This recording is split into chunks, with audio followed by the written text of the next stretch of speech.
It's Maxie. Good. Come on in, and thank you for coming so quickly. Why don't you have a seat? Okay, I can't stay too long, though. Kate's not a pretty sight when I'm late. All right, well, I'll try to be brief. How quickly I go will depend on just how forthcoming you are. About?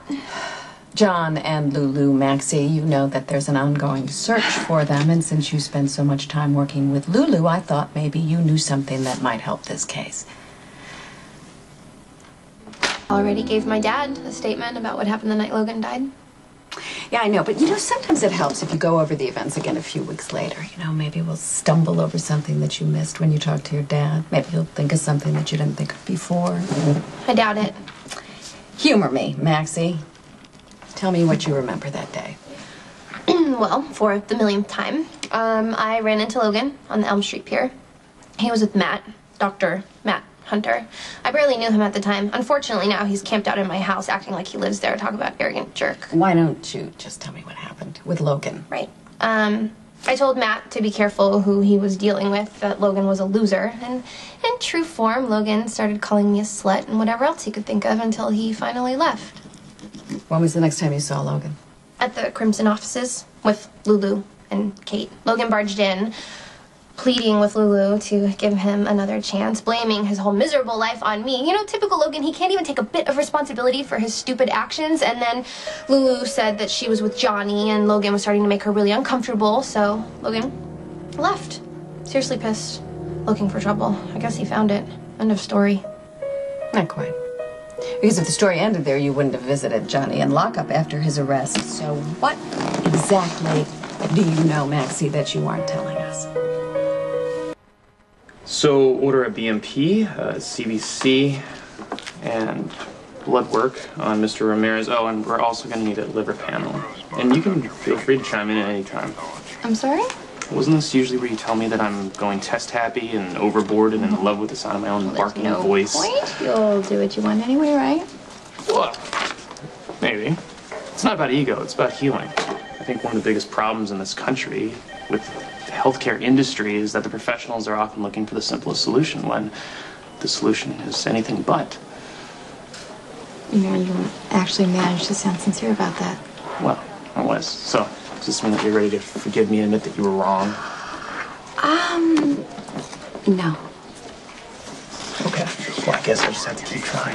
Don't bother. Did Rickard send up Robin's chart? Yes. Here you go. Robin and Patrick are coming in for an ultrasound. In less than an hour, they'll know whether they're having a boy or a girl. No. You know something, Maxie? Parents want to believe that when it counts, their children are going to tell them the truth. And as a parent, my instincts tell me that you counted on that to avoid telling Mac everything that you know. I told Mac everything that was pertinent to Logan's death. Why don't you let me be the judge of that? Why did you visit Johnny in lockup? Fine, if you must know. I came on to him.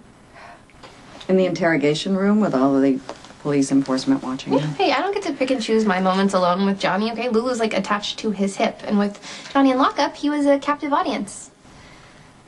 Look, Johnny is hot and insanely rich, and he has this edgy mob thing going on, which, sue me, turns me on, okay? I don't care about Logan or whether or not Johnny really killed him. Personally, I think whoever took Logan out was doing a public service. And I wasn't gonna let the perfectly good opportunity of showing Johnny some sympathy go away. Not that it did any good. Lulu has his head spun backwards. Did Johnny say anything about Logan? No, I did most of the talking. Imagine that. About how hot he is and how good we would be in bed together. But I feel like this conversation might make Mac uncomfortable, so if you think you could, you know, just kind of keep that between us. Sorry to interrupt, but this is an emergency about Lulu.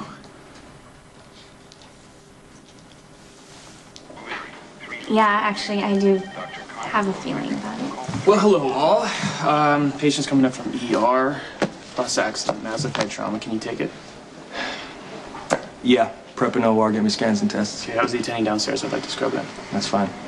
You okay to be on the team? Yes. Okay. Nicholas needs your undivided attention, so if you're done with me, I'll leave you two to discuss Lulu till your heart's content. All right, and if you can think of anything that might shed some light on Johnny and Lulu's disappearance, I trust that I will hear from you, Maxie. On one condition, do you think you could not tell Mac about this uncomfortable conversation we had about Johnny. See, here's the thing. I'm the DA. Can't do conditions. Just tell me if you hear anything. Bye. Bye. Hey, I got your message. Are you okay?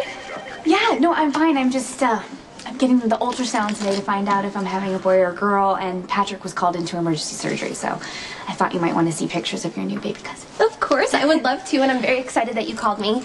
Except the way you sounded on my voicemail and how you sound right now doesn't exactly match. So, is there something wrong with the baby? No, nothing's wrong with the baby. Dr. Fryman, Dr. Norman Fryman to radio. It's just Patrick's right. You know, he's always saying that I'm trying to convince myself that this pregnancy is perfectly normal, and sometimes I even manage to do that. But sometimes when I'm alone and I think about when Alan told me that I was HIV positive, and I was so scared and panicked, and I thought my entire life had changed. I never thought I would be a mom. And here I am. Not only alive and healthy, but I'm pregnant. And that's not normal. I mean, that's a miracle, but to be perfectly honest, it scares the hell out of me. I really wish Georgie was here. She loved babies. She was always so sweet and patient with them. Unlike me, I kind of freak out. But when everyone hands me a baby, they're always so pukey and humid. But really cute. And I'm sure this particular baby, blessed with genes from you and Patrick, will be a sight to behold.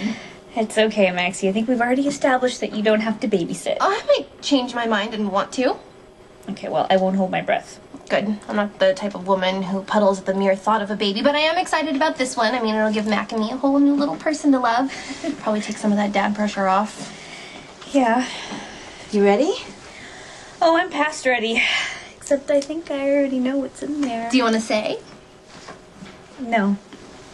Just find out. Did I miss it? No. You're just in time.